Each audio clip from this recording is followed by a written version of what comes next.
Okay, so this is just a quick video, sort of showcasing some of the different apps and programs I've made, which are all mostly available online.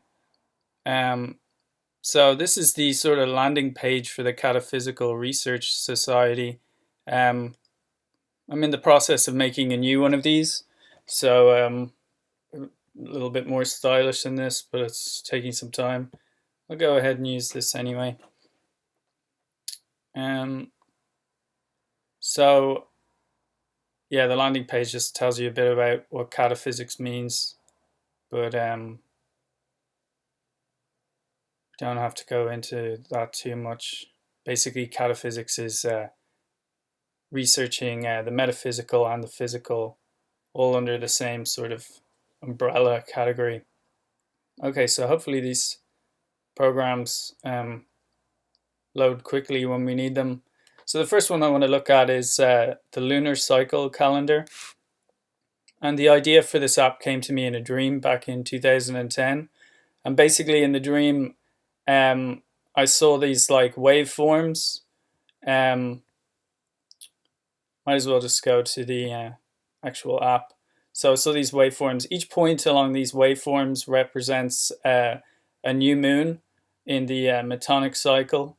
So here we see a list of all the new moons from 1962 to 1980. So the first thing the dream showed me was those moons, and then there was three other categories: disintegration, co-realization, and intergeneralization. So these aren't real terms in a mathematical sense for anything like this, but they are the dream terms, if you will. So when disintegration, it basically just reverses the waveform, um, and then co-realization superimposes both waveforms on top of one another, and then intergeneralization is the mean of the two. So like that, you have over here, you'd see it starts at January 6th, 1962 and goes up to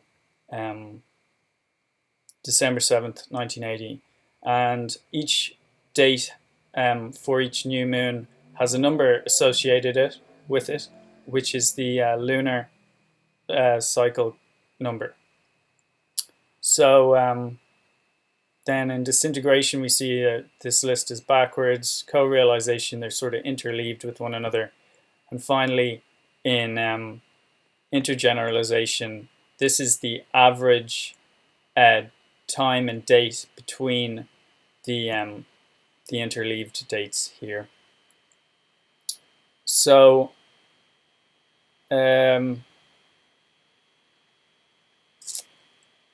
yeah, so then we have for the next months and so on.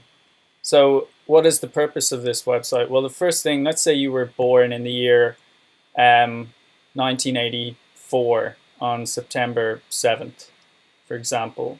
You'd look up 1984, March, April, May, June. Okay, and we see September 25th, so that's too late. So we want to go back one to August 26th, 1984, and we see that the lunation number is 281. So we skip over here and we put in 281 into this, 281. Oh yeah, well what we also want to do is find out the current day and date. So we'll head into this section here. So it's 2020, obviously, January, June. So July, we see that this is too late because it is now the 18th of July 2020. So we want to go to June 21, and the date for that is, or the lunation number is 724. So we'll go back to search here and we will input 724. And there we go. So this is, if you were born on the 7th of September 1984, what this graph shows is all of the new moons since the day of your birth up to the present day. So then we look at disintegration.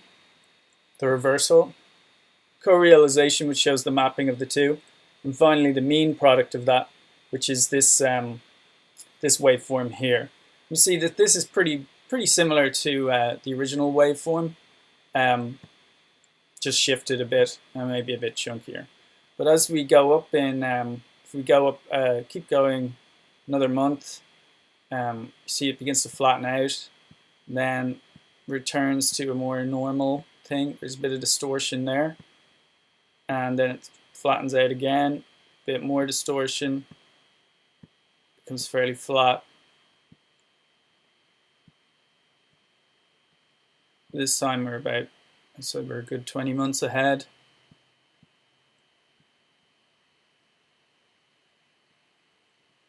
And then, yeah, then every now and again you get a point that's like a lot more distorted. So what is the significance of this? Well, I built this app not really knowing what it meant or entailed. So there's very distorted waveforms there. So one night when I was going to sleep, then I had a good idea to ask, well, what does this app mean? And straight away that night I got a dream to do something to do with DNA and the lunar cycle. So you can see this kind of looks a bit like DNA, and obviously the lunar cycle is there. So from a point of view of genetics and human biology, what impact does the moon have on it? Well, the obvious answer is the menstrual cycle, which takes 28 days, or roughly a lunar cycle. So the idea is that this waveform and the intergeneralization has something to do with reproduction, and in fact, it's meant to dictate the best time to for you and your partner to have a baby.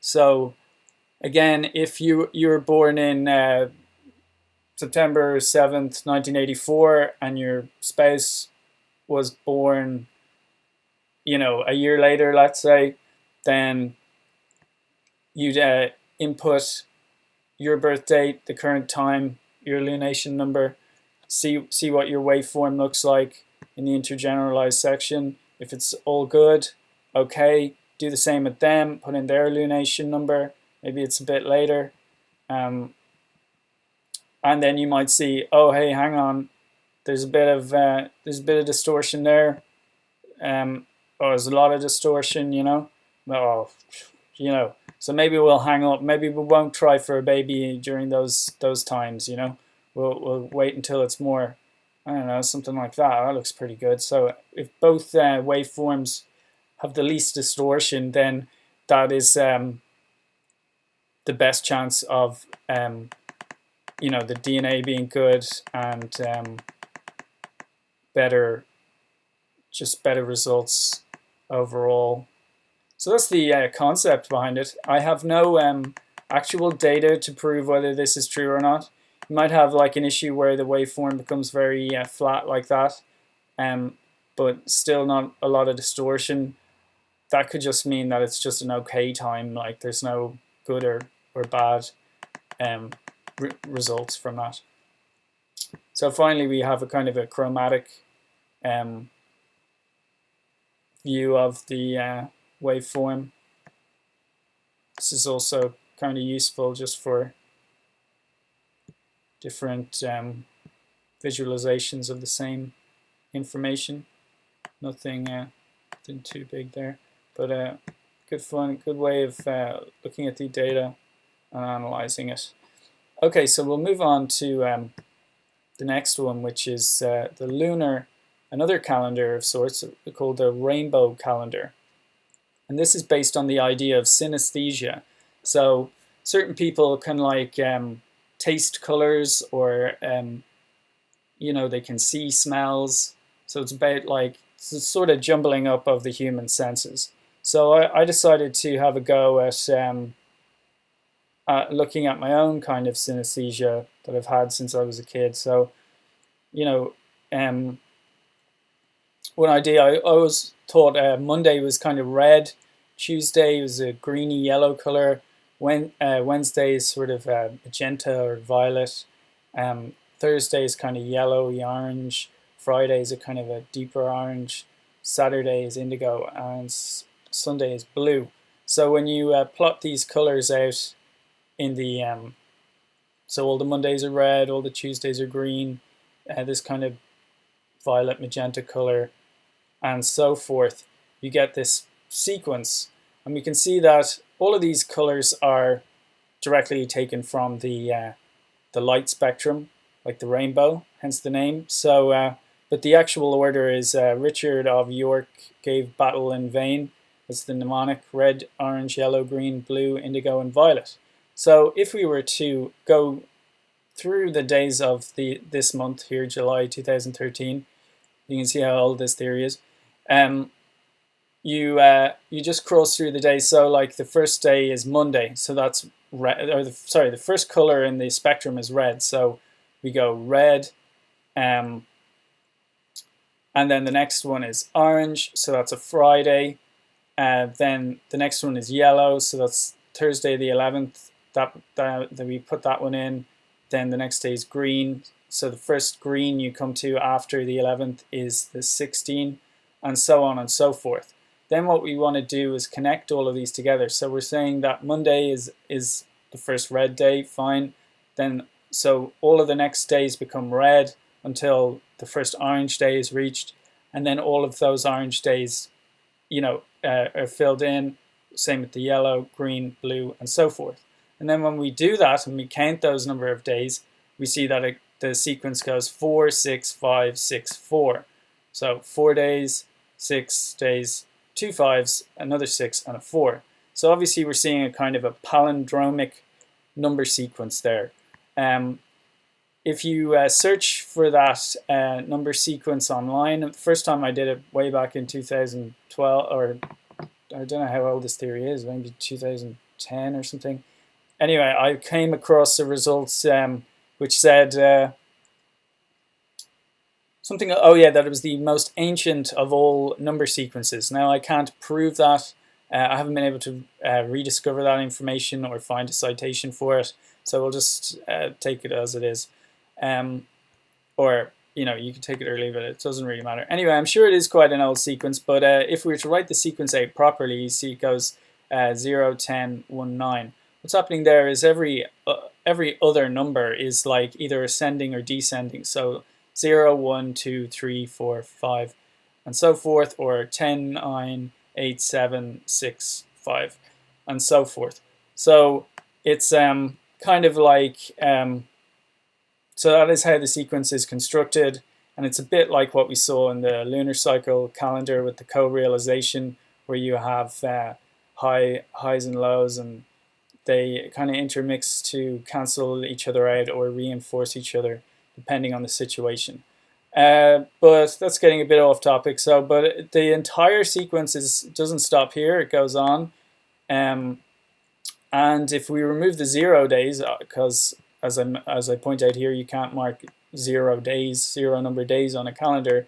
That gives us a sequence that is 38 characters long, and then if we sum all of that, that's 200 days in total. And so if we decide then to map those 200 days on the actual calendar, we get something more like this. Probably would have been better to have an actual calendar, but you see that the sequence goes along as that, and it doesn't repeat for another 200 days. But because there's 365 days in a year, so 200 days, they aren't going to sync together. So to find out what the full cycle is, we first need to take the number of days, multiply it by the number of colors, which is 7, and finally by the number of days in a 4-year leap year cycle, which is 1,461. And this gives us the grand total of 5,600 years. So what that's saying is that the full sequence will never repeat, as in it will repeat every 5,600 years. The day that if the calendar starts on the 25th of October 2021, then the next, and that color is red, And the next time that the 25th of October will be read is so let's say we say it started in 2010. The next time that convergence will happen will be in the year 7610. So this model, this graph here shows the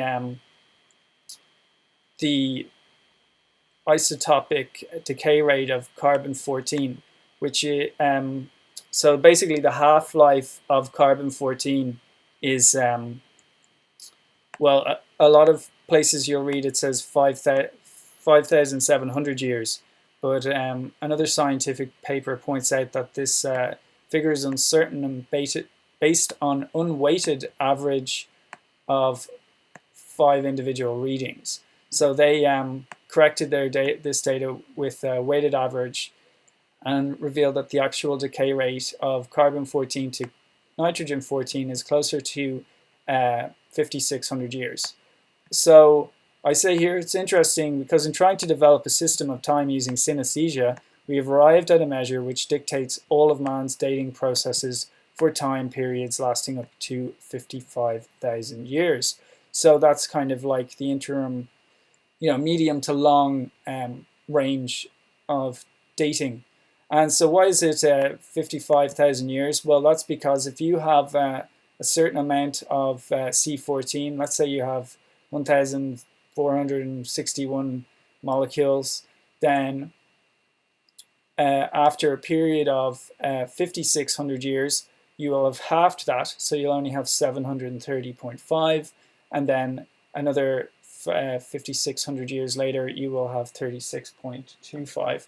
Now, the interesting thing about that, the reason why I chose these numbers is because first number here is the Chthonic cycle, so that's got a lot to do with, how the Egyptians tracked time back in the past. The River Nile would flood with the helical rising of Sirius every 1,461 days. And you'll notice here that if we half that number, we get this, half that again. Oh, look, suddenly we're at, an approximate date for time for the for an entire year with leap days included. That's half a year, and that's roughly the length. This is a quarter of a year, so roughly the length of the seasons. So as you can see, we started here at 2010, and the decay rate is halving, all the way up to the final amount, which would happen in roughly 55,000 years, or 56,000 years. So let's just go quickly and take a look, see what color the day is today. Actually, I have the tab open already. So here it is. Today is yellow, according to this. We have July 18th, 2020, and we see, yes, indeed it is yellow. And the previous number of days was orange, of course. But another important thing to note is that there are 5 days in this yellow period, so that's important. So here's some information and statistics. Today's yellow. It's the 154th day of the current cycle, and so there's 46 days left in this cycle. Pretty much touched on everything there. There's the link to the article which gives the more accurate date for carbon-14. I developed this little app. It can help you to figure out, what the date is. Or sorry, like let's say you wanted to find out what color any day was in the last 100 years or so. Let's say you were born on the 7th of September 1984, and you want to know what color day that is. Actually, it's a good idea to, when you're doing this, to put a bit of leeway either side. So let's say the 10th. Oh no, 7th.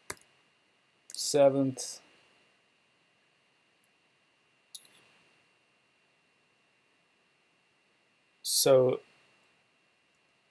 I'm going to go 8, 10, 1984. It's fine.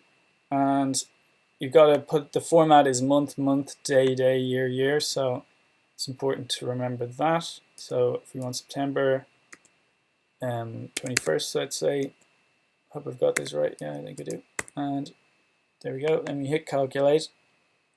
And that is it. So what was the 7th? Right, so it's a violet and 5 days. So let's you can use this information and input it into the C-14 personality profile. So we had 5, go and load up 5, and then what was it, violet.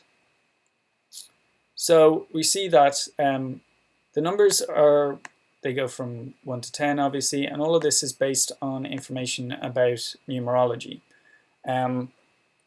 Whereas the colors, which are the spectral colors ascribed to the days of the week, here become ascribed to the chakra system. So here we see 5 governs creativity, dynamism, and a warlike spirit. The number 5 is all about challenges, and these challenges that can lead to expansion. Color is violet. The ruling chakra is Sahasrara. Sorry. The highest chakra represents our ability to be connected spiritually. Location at the top of the head, obviously. Emotional issues, inner and outer beauty, our connection to spirituality and bliss. So those are, they can be both positive or negative issues. And they seem pretty positive. So we can leave it on 5 and check through the other ones. So we have like indigo, which is a slightly lower vibration, I guess, and that is the Aina chakra, our ability to focus on and see the big picture. Location forehead between the eyes, also called the brow chakra. So here the emotional issues are intuition, imagination, wisdom, and the ability to think and make decisions.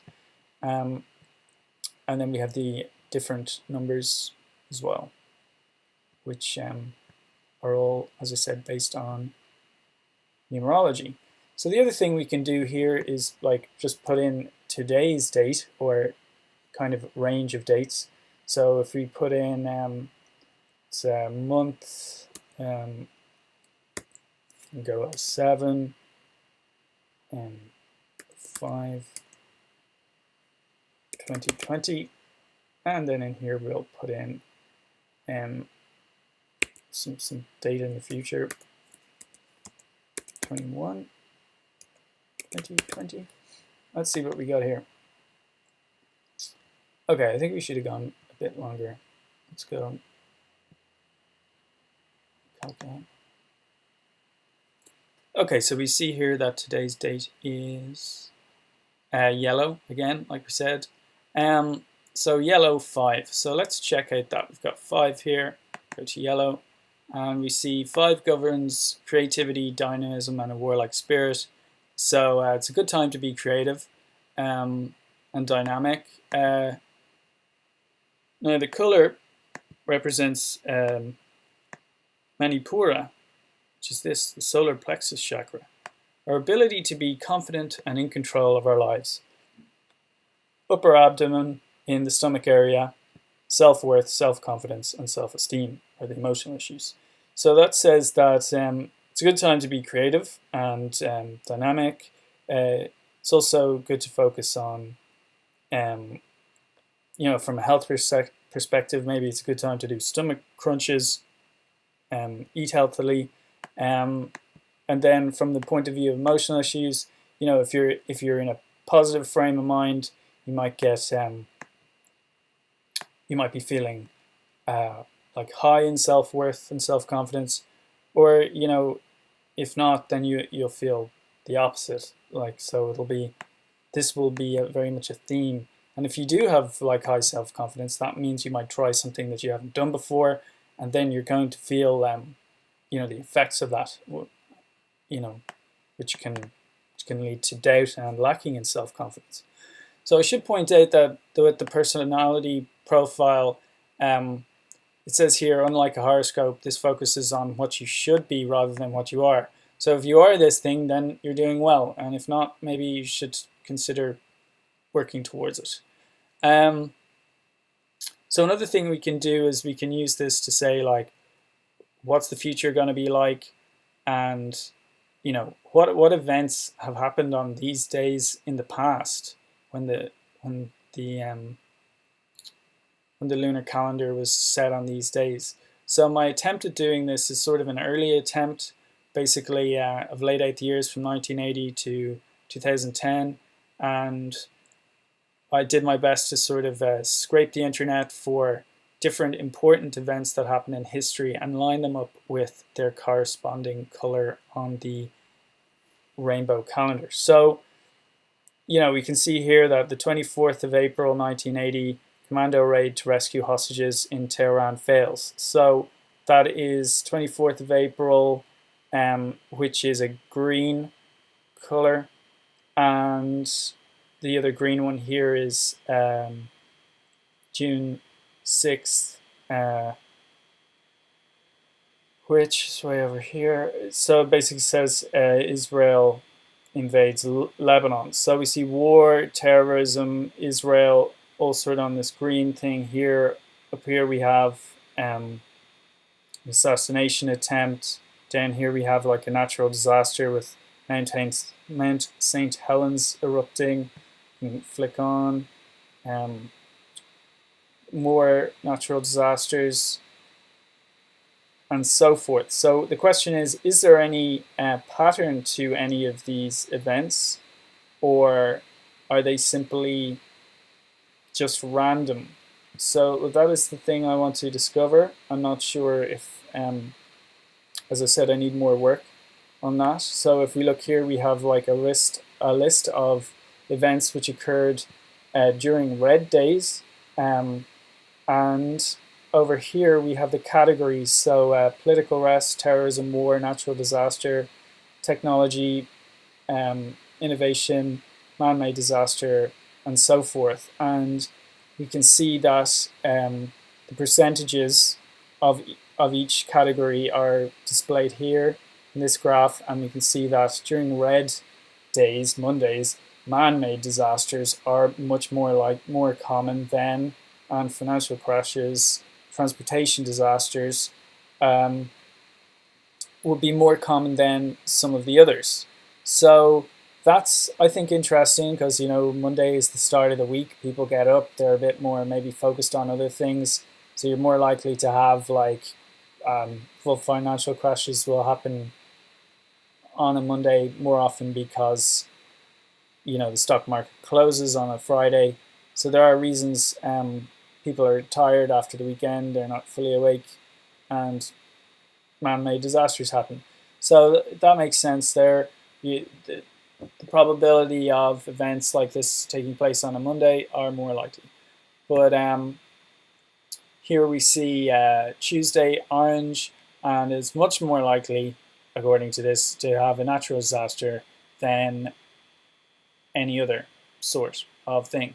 Obviously, more data needs to be collected. You can see there's only a few data points on all of these. Here we have yellow with political unrest and political change being quite big. So this suggests that orange is Fridays. So yeah, natural disasters bigger on Fridays.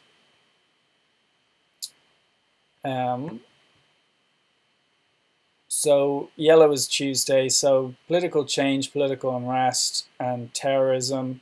Tuesday's big, and technology, information. So based on this, you could look at if you had a particular day you wanted to know what's likely to happen on those days. If you take from the 5,000 year cycle or the 200-day cycle, you can come up with a better estimate maybe of what event is likely to occur. You skip on to green, we notice that political unrest, terrorism, and war are actually quite big on these days. So that's like, I suppose that's to do with like, it's connected to Wednesdays. Yeah. But actually, well, it's not really about Wednesdays or Fridays or any of that, because like they span all days. So it's just the color of the day. Sorry, I'm getting confused. So we noticed that here that we definitely have higher rates of terrorism, war, and political unrest, and much more so than other events. You'll also notice Israel, a lot to do with the Middle East, but then that's not too surprising. 9/11 attacks, yeah, rise of ISIS, Islamic terrorism. So that's really it for the rainbow calendar. I have other apps that I can show, but I won't do it all in one sitting so as not to bore you too much. Okay, thanks for watching and goodbye.